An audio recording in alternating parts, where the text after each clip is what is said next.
प्रातः क्लास चल रहा था 23/7/1967 रविवार को 5वें पेज के मध्यांश में बात चल रही थी।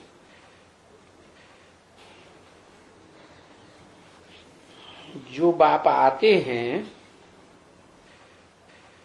और आकर के राजयोग सिखाते हैं, जो फिर राज्य स्थापन करते हैं, वो तो है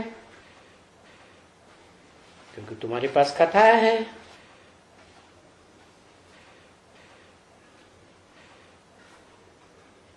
कोई नहीं है, कथाएं भी अनेक प्रकार की हैं।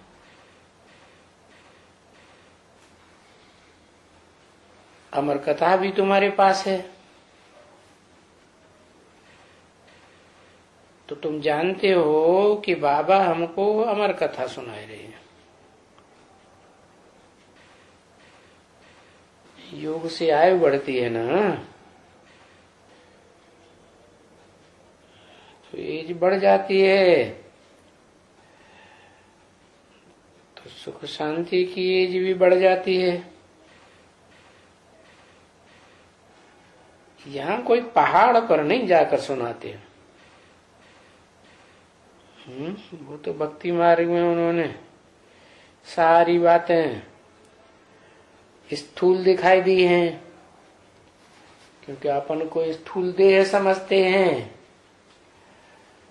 तो सारी ज्ञान की बातों को मोड़ करके उन्होंने स्थूल में रख दिया है।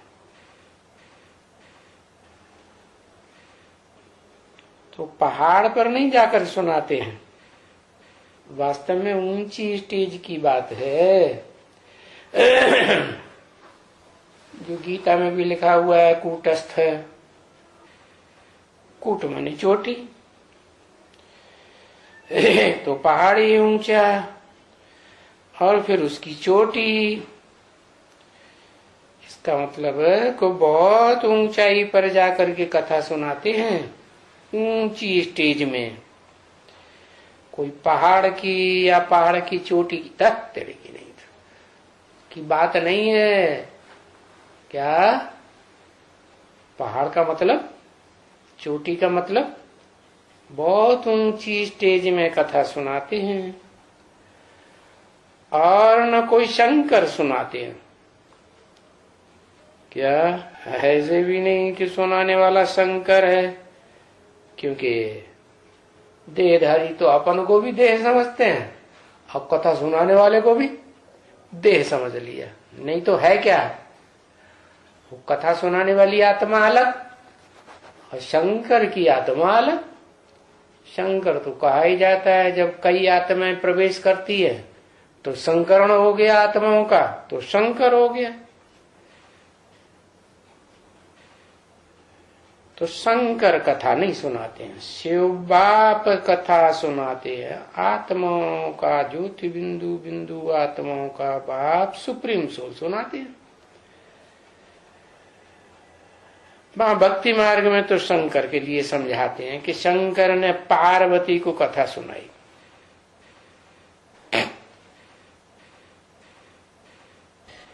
अभी कहते हैं शंकर और चित्र रखते हैं शिव का। अभी माने कभी,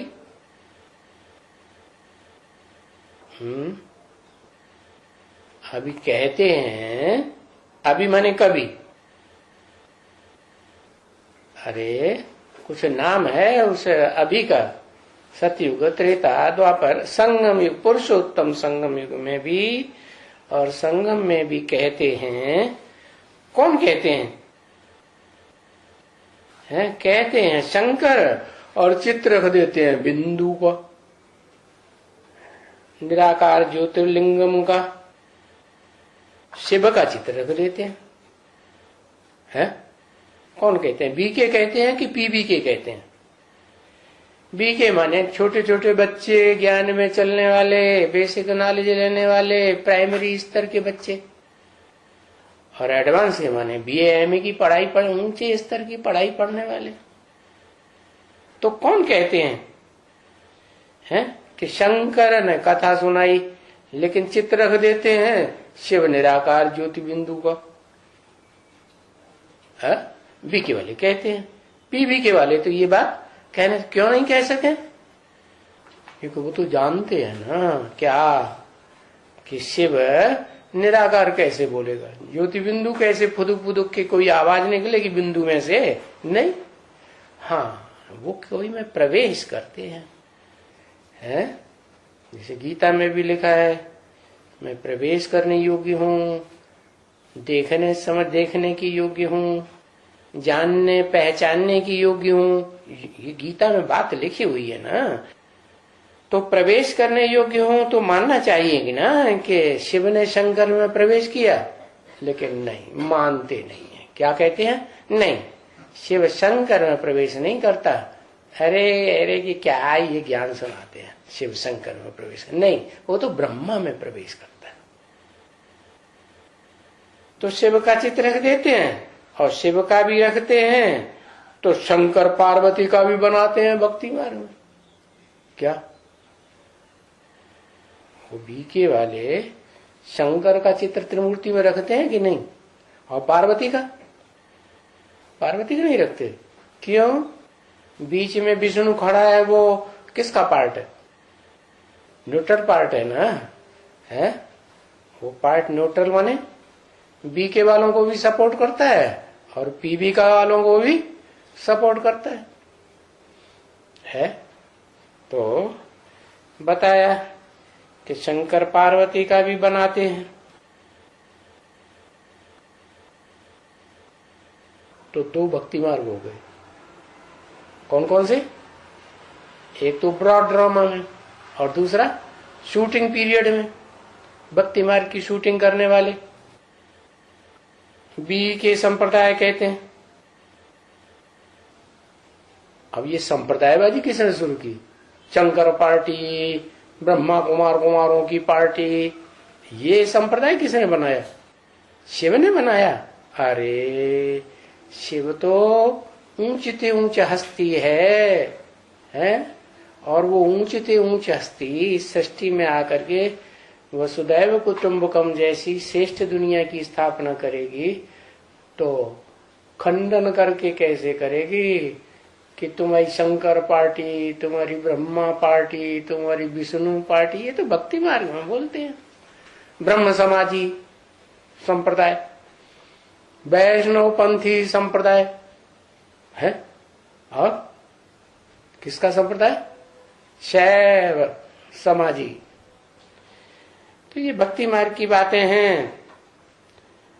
खंडन मंडन करना, अलगाव करना, जैसे अभी भी अलग अलग पार्टियां बनाते रहते हैं, पार्टियां भी बनाते हैं और फिर भारत का खंडन भी कर देते हैं।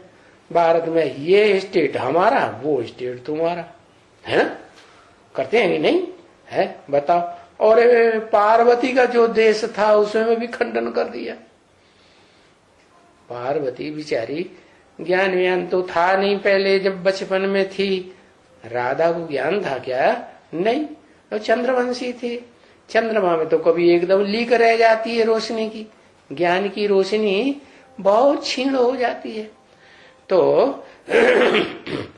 अभी कौन सा टाइम चल रहा है, चंद्रमा का क्षीण होने का टाइम चल रहा है कि वृद्धि होने का टाइम चल रहा है। एक होता है कृष्ण पक्ष चंद्रमा का, और एक होता है क्या, हाँ शुक्ल पक्ष। हाँ, शुक्ल माने जिसमें रोशनी बहुत होती है, चंद्रमा में भरपूर रोशनी हो जाती है तो कहा जाता है पूर्णमासी। तो अभी पूर्णमासी तो हुई ही नहीं, क्या पूर्णमासी होगी तो कहेंगे शुक्ल पक्ष शुरू हुआ, और अभी तो और अंधेरा होता जा रहा है, और अंधेरा होता जा रहा है। पहले ऐसे कर्म नहीं करते थे, कैसे, रिश्वत लेने के पहले नहीं कर्म करते थे। फिर जब से आधा विनाश शुरू हुआ, ब्राह्मणों की संगम की दुनिया में खासकर बीज रूप आत्माओं ने पहचाना, तो उन्होंने रिश्वत दे करके उल्टे काम कराना शुरू कर दिए। और अभी तो ओहो नदियां बहाई जा रही है नोटों की। वाह भाई, भरपूर लूट लो, खूब स्नान कर लो नोटों में, नोट ही नोट। जो शादी ब्याह करते हैं ना तो माला डालते हैं, क्या पहले 100 नोटों की माला डालते थे, अभी फिर बीच में 1000 नोट चल गए, 1000 नोटों की माला डालने लगे, अभी तो 2-2 हजार के नोट की माला चल रही है। तो हरे हरे नोटों का जमाना। कौन सा गीत है वो गीत आया ना, बहुत याद आता है। क्या हमने देखा हमने देखा हमने देखा, जंगल में मोर नाचा, किसने देखा किसने देखा, उसमें भी ये भी बताई दिया। तो क्या बताई दिया कि शंकर पार्वती का भी चित्र बनाते हैं। बाबा देखा तो है ना वहां भक्ति मार्ग में भी, भी क्यों लगा दिया है? बाबा माने कौन से बाबा? बाबा भक्ति मार्ग में भी देखा और ज्ञान मार्ग में भी देखा। भी माने दो जगह, एक जगह बताया कि भक्ति मार्ग में भी ब्रॉड ड्रामा में देखा, और बाबा ने कहा देखा? ज्ञान मार्ग में भी देखा। सिर्फ शिव का नहीं बनाते हैं क्या? नहीं, शंकर पार्वती का भी बना देते हैं क्या? सिर्फ अकेले शिव का क्यों नहीं बनाते? क्योंकि शिव तो ज्योति बिंदु है क्या? वो तो उसका चित्र ही नहीं है, वो तो विचित्र हो गया, तो उसका कैसे बनाएंगे? नहीं, शंकर पार्वती दोनों का बनाए देते। तो शिव शंकर मिलाए करके जैसे पार्वती को कथा सुनाते हैं, शिव शंकर मिलाए के एक कर दिया और वो पार्वती को कथा सुनाते हैं, नाम रख दिया पार्वती। अरे कथा सुनते सुनते सो हो जाती है, फिर नाम रख दिया क्या? पार्वती। अरे और सो गई तो कैसे पार लगाएगी है? सो गई तो खुद ही डूबेगी और डुबाई देगी। वो लंगड़े अंधे की कथा आती है ना, लंगड़ा जी महाराज वो नदी पार नहीं कर सकते, विषय वैतरणी नदी, और अंधे वो भी पार नहीं कर सकती, बुढ़िया अंधे कैसे पार करेगी? तो दोनों में एग्रीमेंट हो गया। क्या एग्रीमेंट हुआ? कि एक दूसरे को सहयोग करो। क्या? तो बात बताई, युक्ति बताई कि हम तो भाई लंगड़े हैं, क्या पवित्रता की टांग हमारी एक टूटी हुई है, हम तो कर नहीं पाएंगे पार, इसलिए तुम हमको अपने ऊपर चढ़ा लो। वाह, ये तो बढ़िया बढ़िया घोड़ी बन गई। तो फिर ऐसे एग्रीमेंट शुरू हुआ, और वो रास्ता बताता जाता है लंगड़ा, क्योंकि ज्ञान तो है बुद्धि में बड़ा लंगड़चंद को, और वो पार्वती तो अंधी है।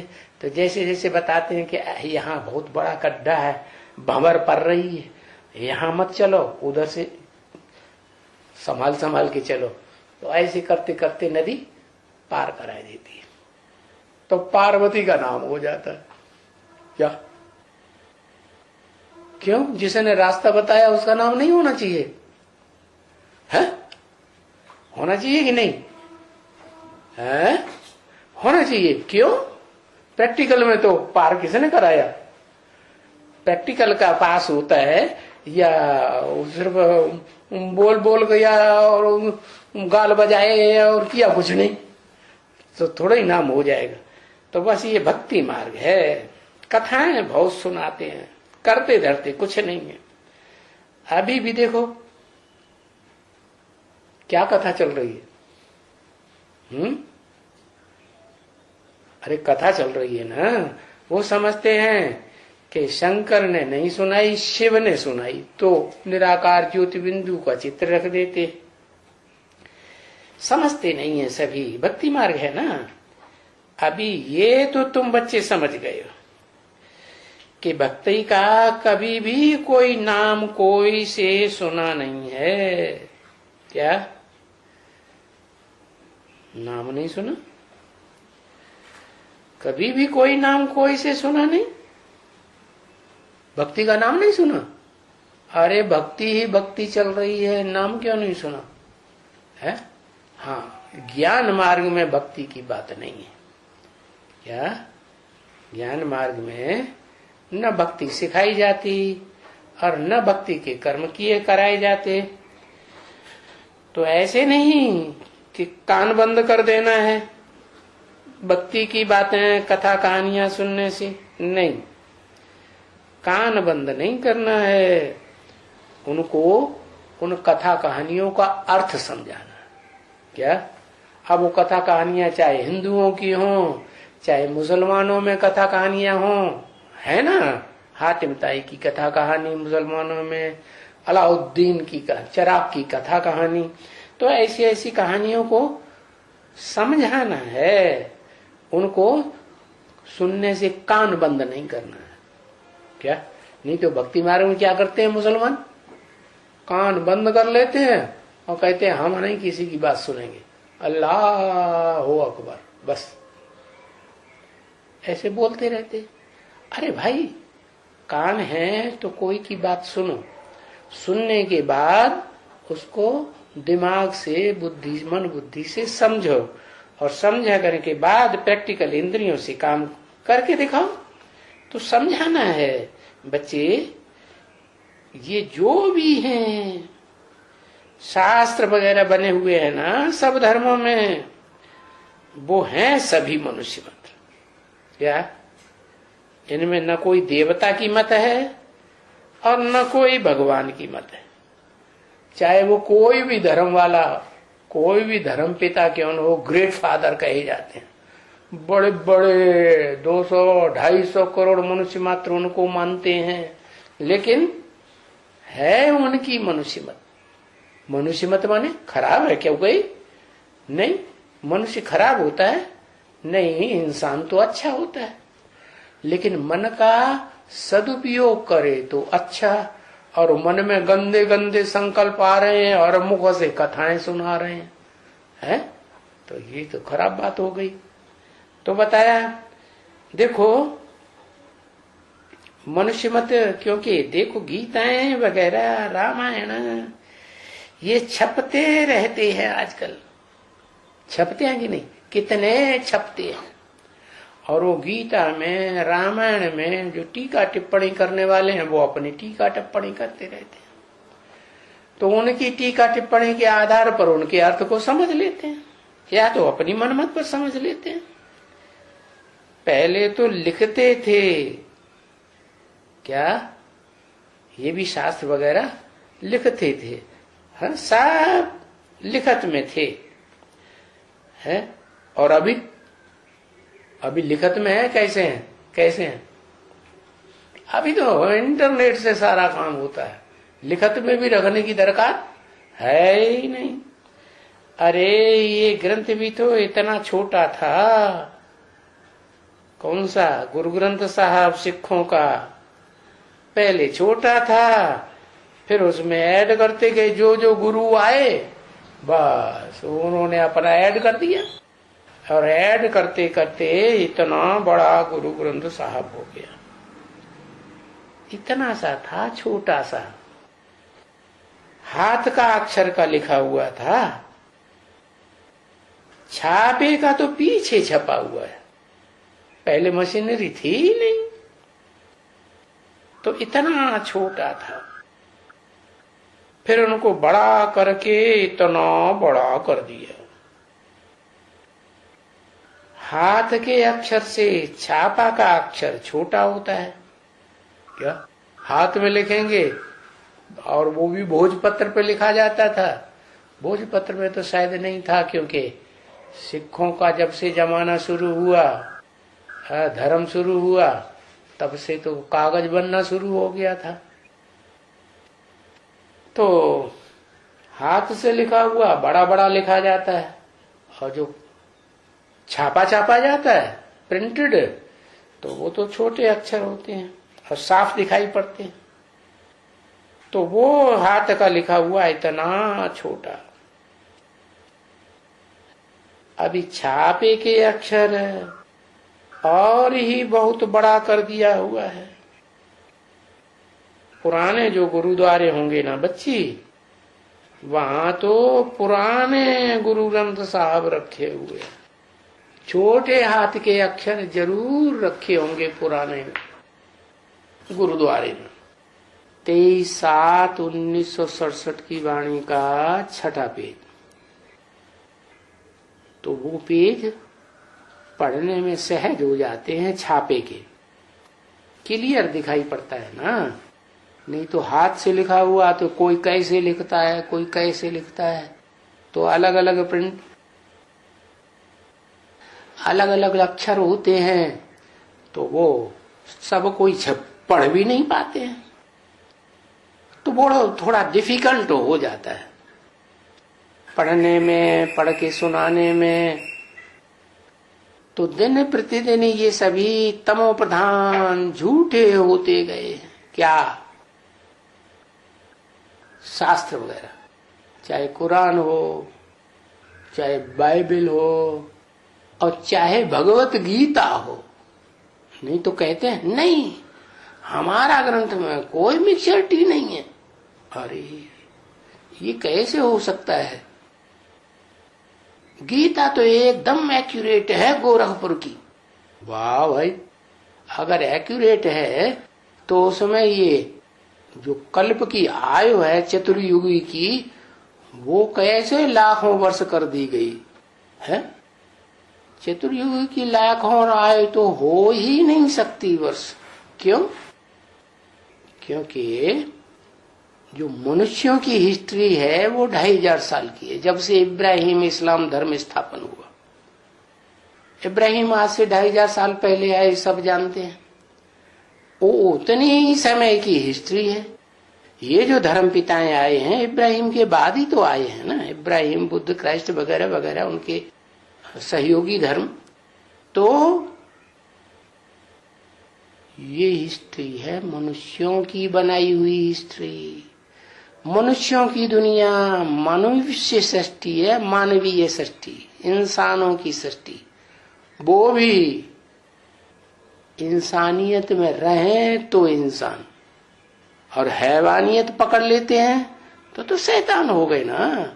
तो झूठी झूठी उन्होंने हिस्ट्रियां भी लिखी हुई हैं अपने स्वार्थ के आधार, अपने संप्रदाय को बड़ा दिखाने के लिए, श्रेष्ठ बताने के लिए ऐसी ऐसी हिस्ट्रियां बनाई हैं कि सारा उल्टम पलटम किया हुआ है।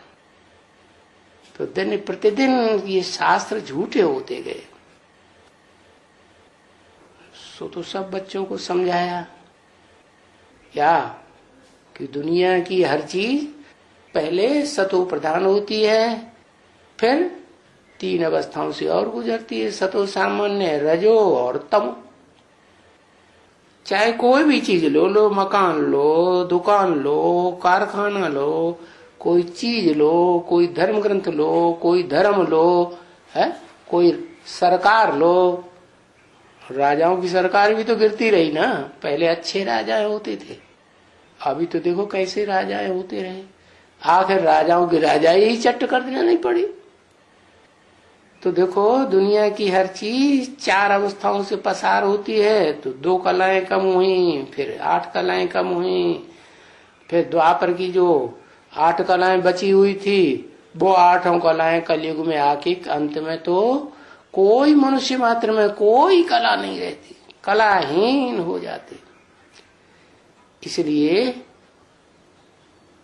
त्रेता को कोई स्वर्ग नहीं कहा जाता। स्वर्ग किसे कहा जाता है? सत्य युग को। क्यों? क्योंकि वहां कलाएं क्षीण तो होती हैं, बहुत हल्की, 2 कला कम होती है पूरे 1250 वर्ष में। तो 1250 वर्ष कहां से आया? अरे सीधी सी बात है, सुख और दुख बराबर बराबर की दुनिया है ना। ये दुनिया है ही सुख दुख की दुनिया। आज भी दुनिया में ये नहीं कि दुख ही दुख है, बहुत से लोग हैं सुखी भी हैं। और हर आदमी के जीवन में, हर कीड़े मकोड़े के जीवन में, हर पशु पक्षी के जीवन में कुछ न कुछ सुख भी होता है और दुख भी होता है। तो आधा सुख और आधा दुख समझ लो।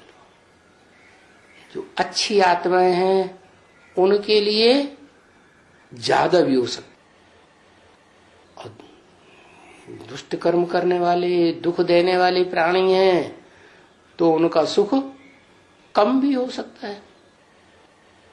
तो ऐसे समझना चाहिए ना कि 2500 वर्ष की जब मनुष्य की हिस्ट्री है, मनुष्यों की बनाई हुई, जिसमें दुख जरूर है, ऐसा कोई भी जन्म नहीं होता ये 2500 वर्ष में किसी भी धर्म वाले का जिसमें वो दुखी न होता हो।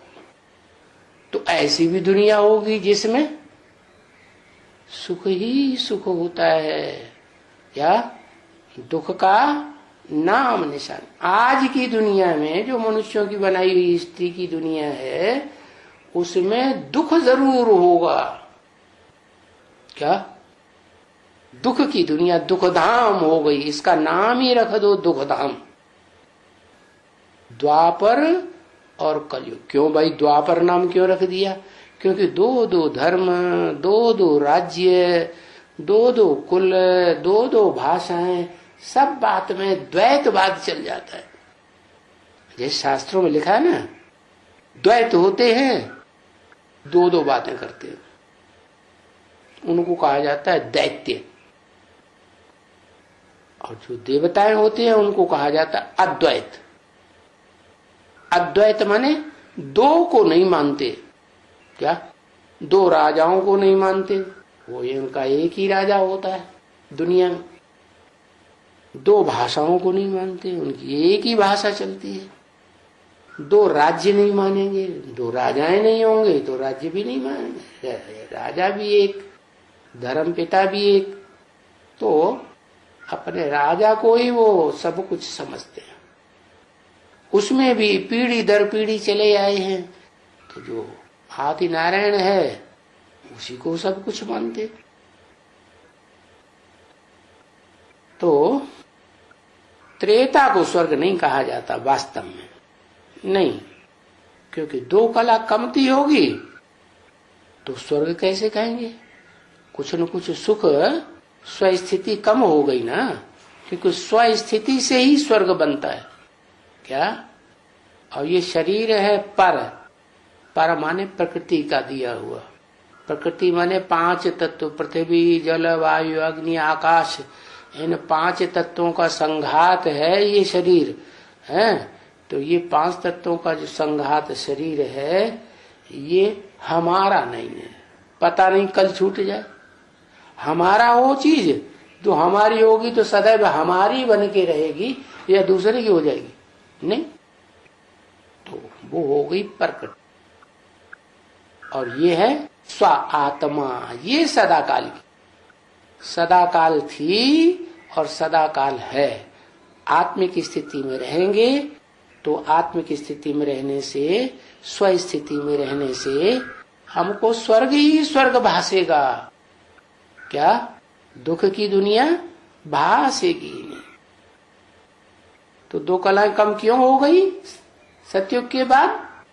क्योंकि आत्मिक स्टेज से नीचे आ गए। क्यों नीचे आ गए? क्योंकि जो ज्ञान इंद्रियों का सुख ले रहे थे स्वर्ग में, वो ज्ञान इंद्रियों का सुख आंखों से और मुख के प्यार से नीचे उतरने लगा। पहले श्रेष्ठ में श्रेष्ठ इंद्रियां आंखें, और उससे थोड़ा नीचे है ये नाक, मुख, कान। तो जैसे होता है ना, कान से बहुत सुनते हैं बातें, तो सुन सुनाई बातों में भारतवासियां दुर्गति पाते कि नहीं? तो कान का उपयोग ज्यादा किया ना। तो ऐसे ही है, जब सिर्फ आंखों का सुख लेते थे और आंखों के सुख से संतान पैदा होती थी तो 16 कला संपूर्ण थे। फिर जब धीरे धीरे नीचे उतरे सुख भोगते भोगते, अरे सुख भोगेंगे इंद्रियों के तो नीचे आत्मा तो जरूर गिरेगी। तो 2 कलाएं सतयुग में कम हो गई। तो जब कम हो गई तो स्वर्ग कैसे कहेंगे? स्वस्थिति नीचे आ गई ना। इसलिए तुम बच्चों को आते ही हैं स्वर्गवासी बनाने के लिए। कौन आते हैं? बाप, कि तुम सदा स्वर्ग के वासी बनो। स्वर्ग के वासी कैसे बने? बस एक ही बात बताते, तुम बिंदु आत्मा हो, तुम ज्योति बिंदु हो, तुम स्व माने आत्मा, वो ही तुम्हारी अपनी चीज है, वो सदा तुम्हारे साथ रहेगी और सदा तुम्हारी। तुम अगर शरीर छोड़ भी देंगे इस सृष्टि में, महाविनाश में सबका शरीर छूटेगा, तो शरीर छोड़ भी देगी सारी दुनिया तो भी आत्मा तो साथ ही रहेगी। क्या? ज्योति बिंदु आत्मा वो तो रहेगी रहेगी, जहां जाएंगे वो आत्मा रहेगी साथ में। क्या? दुखधाम को भी छोड़ देंगे, सुखधाम को भी छोड़ देंगे। सुखधाम तो पहले ही छूट जाता है, फिर दुखधाम में गिर पड़ते हैं। दुखधाम में आ गए, वो भी छूट गया, महाविनाश हुआ, तो एकदम शांति धाम में आत्मा जाके शांत रहेगी तो भी आत्मा रहेगी। बिंदु बिंदु बंडे अंडे जैसी आत्माएं जरूर रहेगी। इसलिए उसको कहते हैं क्या? परम धाम का एक नाम है जहां अंडे अंडे इकट्ठे हुए हैं, ब्रह्मांड। किसका अंड? ब्रह्मा का अंड। जब बच्चा पैदा होता है ना तो अंडे में से निकलता है या बिना अंडे के निकलता है? हाँ, वो जेर होता है ना, और अंडाकार होता है, उसमें से फिर बच्चा निकलता है। कोई भी जीव जंतु हो, है अंडा पैदा होगा, फिर अंडे में से बच्चा निकलेगा। तो बाप आते हैं स्वर्गवासी बनाने के लिए, नरकवासी बनाने के लिए नहीं आते हैं। क्या? नरकवासी फिर कौन बनाता है? ये नरक कैसे, कहां से निकल पड़ता है? कि जब बाप आते हैं तो बाप की मत पर न चल करके मन मत पर चलते हैं, मनुष्यों की मत पर चलते हैं। बाप के सुनाया हुआ ज्ञान का जो संगठन होता है ब्राह्मणों का, उसमें घड़े बनाए लेते हैं। कोई किसकी पूजा करेंगे, कोई किसको मानवती करेंगे, कोई किसको दान देंगे, कोई किसको दान देंगे। एक के प्रति अर्पण में नहीं हो पाते। तो जब ऐसे हो जाता है तो फिर नरों के द्वारा शूटिंग हो गई। नर माने मनुष्य। क्या? नर माने पुरुष, नर जो उनकी इच्छा पूर्ति नहीं होती है तो नर आते रहेंगे अंदर से, अंदर अंदर गुस्सा आता रहेगा। क्या? कामेशु क्रोधेशु होते रहेंगे, तो उनको नर कहा जाता है। नर नरक बनाता है। क्या? जब से ये नरक की दुनिया शुरू हुई तब से ही वो काम विकार शुरू हुआ। ये काम अग्नि जब शुरू होती है तो फिर वो दुनिया में जो स्थूल अग्नि है वो भी काम करती। नहीं तो स्वर्ग में तो एकदम दिमाग ठंडे रहते थे। क्या? गर्मी का नाम निशान था ही नहीं, न क्रोध न काम विकार। वहां काम इंद्रियां ही नहीं काम करती, वहां तो ज्ञान इंद्रियों से सारा काम, सारा सुख भोगते हैं। तो बाप जानते हैं कि मैं ऐसे ब्राह्मण कुल की स्थापना करता हूं। कैसे ब्राह्मण कुल की? ये ब्राह्मण कुल की स्थापना करता हूं। कौन से ब्राह्मण कुल की तरफ इशारा किया होगा?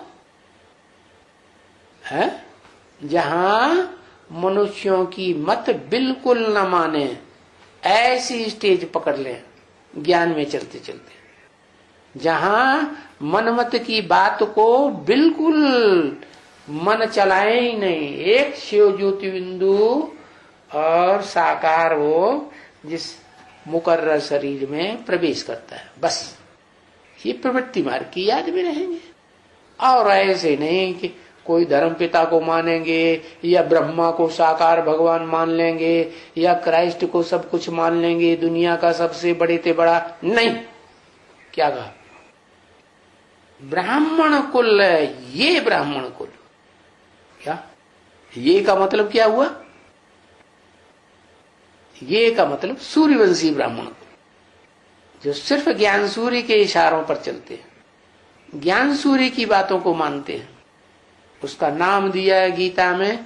भगवान जब आते हैं तो पहले पहले सूर्य को ज्ञान देते हैं। क्या सूर्य निराकार ज्योति बिंदु या साकार? साकार।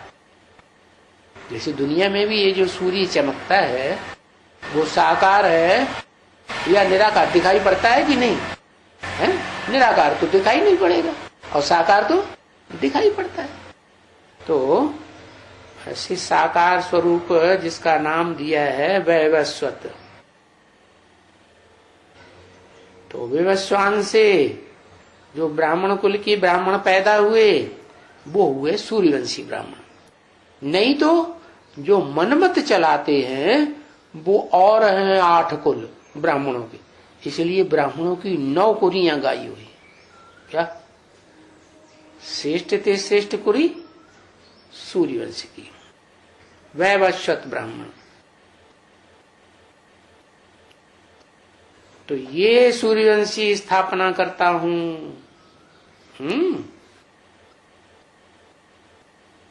उसमें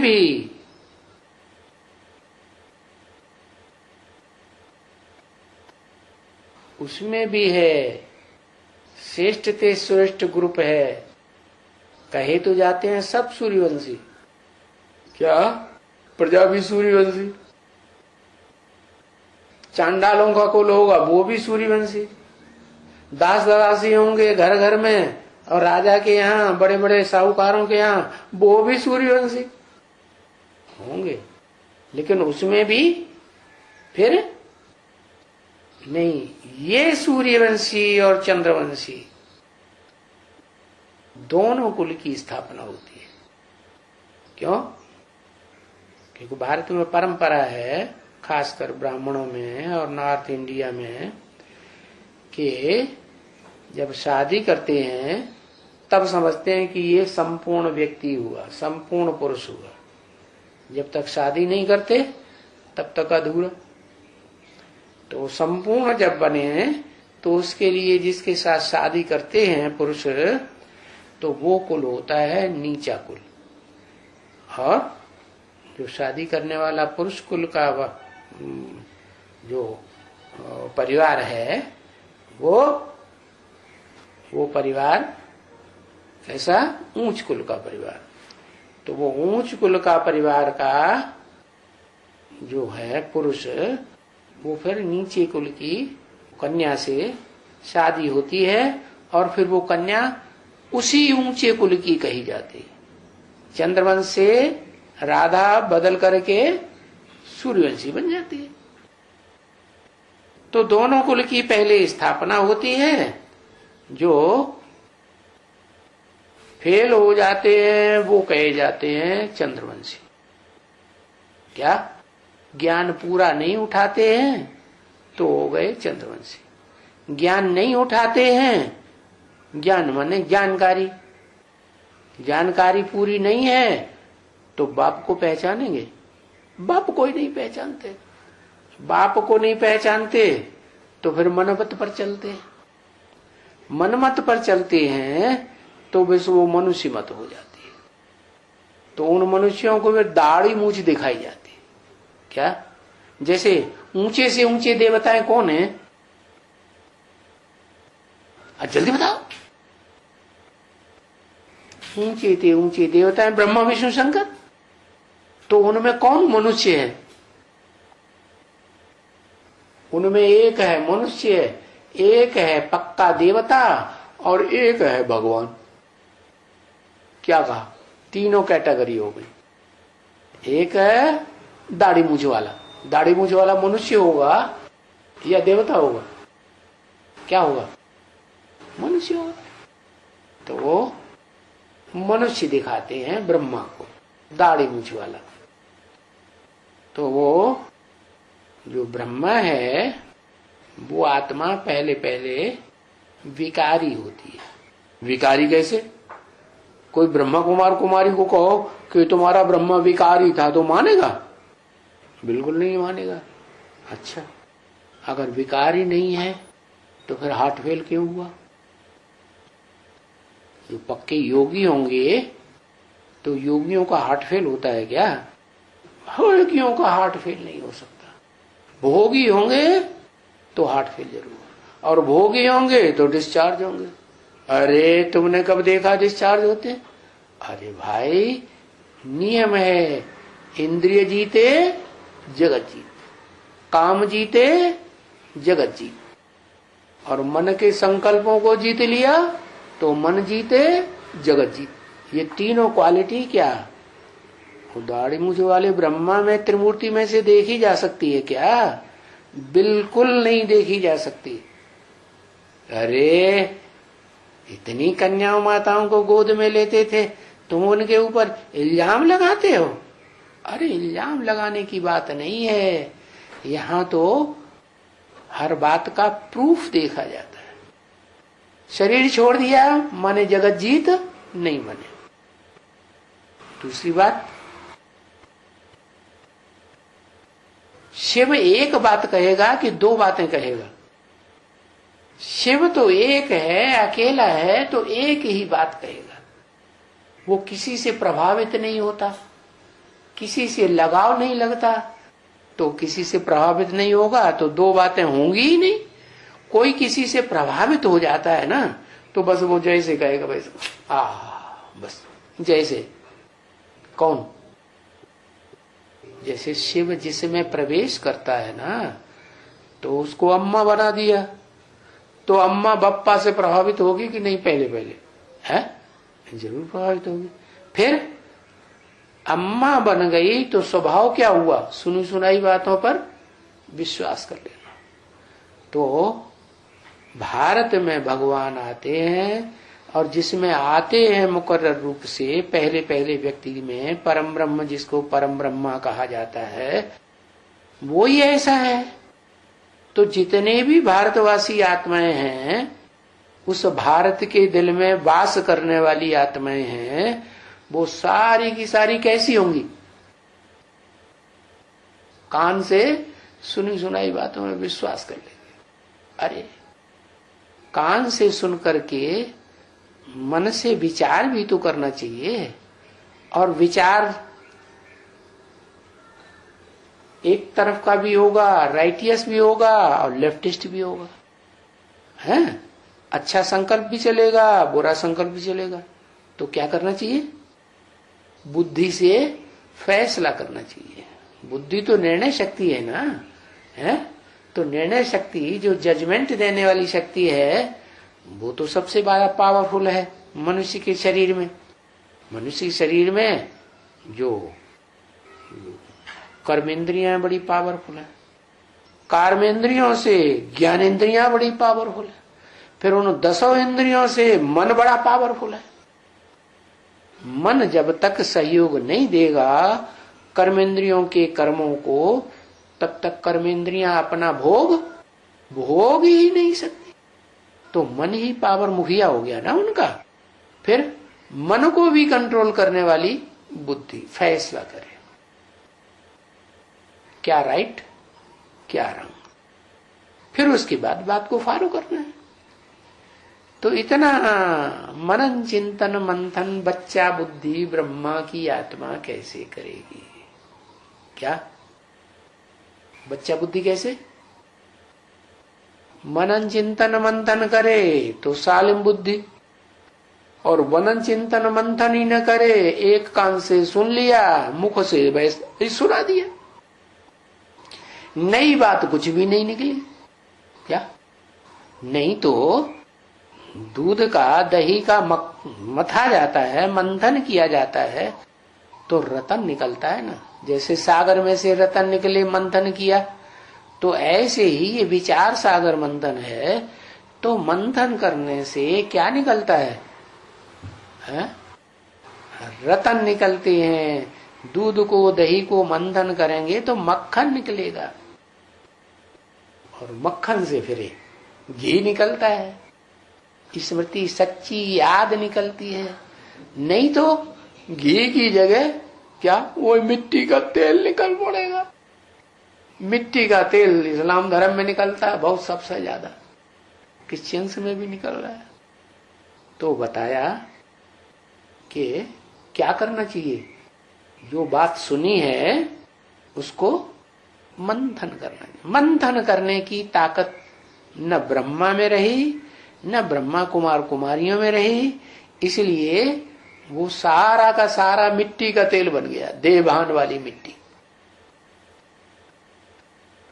तो बताया कि आधा समय वो चंद्रमा ब्रह्मा वाली आत्मा रोशनी में रहती है और फिर पुरुषार्थ करते करते जब सूर्य एक तरफ उदय होता है और दूसरी तरफ चंद्रमा अस्त होता है और उस सूर्य की रोशनी सारी चंद्रमा के ऊपर पड़ती है, क्या पृथ्वी नीचे आ जाती है, तो क्या होता है, तो एकदम भकाभक चंद्रमा 16 कला संपूर्ण हो जाता है। तो ऐसा ही है, अभी वो चंद्रमा ज्ञान चंद्रमा ब्रह्मा की आत्मा कन्याओं माताओं रूपी धरणी के प्रभाव में परछाया में आ जाती है, तो ग्रहण लग जाता है, बार बार ग्रहण लगता है, कभी आधा कभी चौथाई कभी तो संपूर्ण ग्रहण लग जाता है। संपूर्ण ग्रहण लगता है तो शरीर तो छूट गया, संपूर्ण ग्रहण कैसे काम करेगा, हा? कैसे काम करेगा, प्रवेश करती है उस आत्मा का अनेक जन्मों का, जिस आत्मा के साथ हिसाब किताब है उसी में प्रवेश करती है। कैसे हिसाब किताब है, ये जो चंद्रमा वाली आत्मा है वो अंधेरे में जब आती है द्वापर युग से, तो धर्म पिताओं के चक्कर में पहले फंसती है, और फिर ये तो ब्रह्मा नाम है, सारी सृष्टि इनके चक्कर में आती है। तो इस ब्रह्मा के चक्र में क्या बच्चा हो गया ना, चंद्रमा क्या हो गया, पृथ्वी का बच्चा हो गया, और पृथ्वी के चक्कर में पृथ्वी पाल है, पृथ्वी राज, धरणीश्वर उसका नाम है शास्त्रों में, माने शंकर। तो वो जगत पिता है, वो जगत माता है, जगत माता का वो बच्चा है, कौन, ब्रह्मा, कृष्ण कन्हैया जिसका नाम रखा हुआ है शास्त्र में। तो वो कृष्ण कन्हैया इतना प्रभावित होता है माताओं से कि जैसे जैसे माताएं कहेंगी वैसे वैसे करेगी। क्या वो बच्चा बुद्धि है ना, तो बच्चा बुद्धि तो किसके कंट्रोल में हुआ, बच्चा माँ के कंट्रोल में रहता है कि बाप के कंट्रोल में रहता है, माँ के कंट्रोल में रहता है। तो चंद्रवंशी कहे जाते हैं उस ज्ञान चंद्रमा ब्रह्मा को फॉलो करने वाले। वो सूर्य को जानते ही नहीं क्योंकि अंधेरे में पड़े रहते हैं। तो जब दोनों कुल की स्थापना होती है तो फिर शास्त्रों में लड़ाई गाई हुई है सूर्यवंशियों चंद्रवंशियों की, बड़े लंबे समय तक लड़ाई चलती है। किसकी किसकी, सूर्यवंशियों की और चंद्रवंशियों की। युद्ध का मैदान है। रामचंद्र पूरी युद्ध में जीत नहीं पाते हैं तो क्या हो जाता है, वो पहले पहले फेल हो जाते हैं। फिर माया किसी को छोड़ती है क्या, माया किसी को छोड़ने वाली तो है नहीं। कोई पहले फेल हो जाता है, किसी को बाद में फेल हो जाएगी, बाद में फेल कर देगी, तो फायदे में कौन रहेंगे, है? जो पहले फेल होंगे वो अनुभवी ज्यादा बनेंगे ना। तो वो रामचंद्र वाली आत्मा सबसे पहले यज्ञ में फेल होती है तो वो बन जाती है अनुभवी। अब चूंकि सबसे पहले फेल होने वाला बच्चा बड़ा बच्चा है शिव बाप का, जो फेल हुआ उस बच्चे ने ही क्या किया, उस बच्चे ने ही यज्ञ के आदि में सारी गीता का ज्ञान जैसे जैसे शिव बाप ने सुनाया सबसे जास्ती हृदयंगम किया। समझा, तो समझने के कारण वो आत्मा बाप का बड़ा बच्चा कहा जाता है। जो बाप के धन का, बाप की प्रॉपर्टी का ज्यादा सदुपयोग करे और पहले सदुपयोग करे, तो जीवन रहते ज्यादा सदुपयोग तो किया, लेकिन ये नहीं समझा कि मेरे अंदर सुप्रीम सोल काम करता है। क्या क्या समझ लिया? आत्मा सो परमात्मा, शिवो हम। जैसे भक्ति मार्ग में ज्ञान चल रहा था, वैसा ही ज्ञान बुद्धि में बैठा रहा, और उसी के कारण आत्मा परमात्मा शिवो हम ब्रह्मास्मि, परमात्मा सर्वव्यापी है, इसने नीचे गिरा दिया। तो परमात्मा सर्वव्यापी के ज्ञान में सबसे पहले नीचे गिरने वाली आत्मा कौन हुई? हुई राम बलिया। तो यज्ञ के आदि में ही जो प्रैक्टिकल युद्ध है माया का, ज्ञान न होने की वजह से क्या हुआ? क्या हुआ? ज्ञान न होने की वजह से फेल हो गया। रामचंद्र पूरा युद्ध में जीत नहीं पाया। माना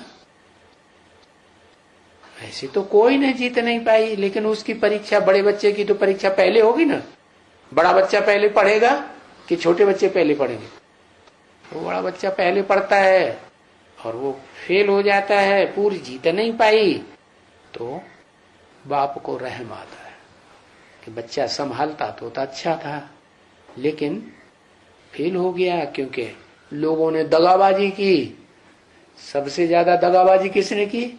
जो परिवार की अम्मा थी ओम मंडली की, दादा लेकर आज, ओ तो धोखा देके भाग गए। जब धोबी घाट की बात बाहर आई तो भाग खड़े हुए। घर की धरित्री अगर अच्छी हो तो घर स्वर्ग बन जाए, और घर की धरित्री खराब हो, पैंतरा बदलने वाली हो, तो क्या हो जाता है? तो घर बर्बाद हो जाता है। तो बस वो ओम मंडली वाली जो संस्था थी, जिस संस्था से जो समझने वाले बच्चे पैदा हुए थे, ज्यादा समझू, वो रुद्रमाला के मण के अच्छे अच्छे बने थे। बने दूसरे भी थे, लेकिन वो सब ऐसे समझो कि जैसे ज्ञान में प्रजा वर्ग, दास दासी वर्ग और रचना, रचयिता वर्ग में। रचयिता माने झाड़ में रचयिता कौन होता है? अरे बताओ ना, झाड़ में रचयिता किसको कहें? हे प्रभु, बीज को रचयिता करें? बाहरी माता जी, देखो माताएं कितनी तीखी जा रही है। बीज जो है वो रचयिता होता है झाड़ का, क्या? और जो जड़ होती है वो अम्मा होती है, बीज की पहली पहली रचना। फिर उसके बाद और बच्चे पैदा। बड़ा बच्चा है तना, क्या? वो तना जो नीचे से लेके ऊपर तक सीधा जाता है, वो हो गया तना। फिर हो गए अच्छे और बुरे बच्चे, जो सहयोगी बनते हैं बाप के, माँ के, तो वो हो गए राइटियस, और जो विरोधी बनते हैं वो हो गए लेफ्टिस्ट। उन्हें स्वदेशी कह दो, विदेशी कह दो।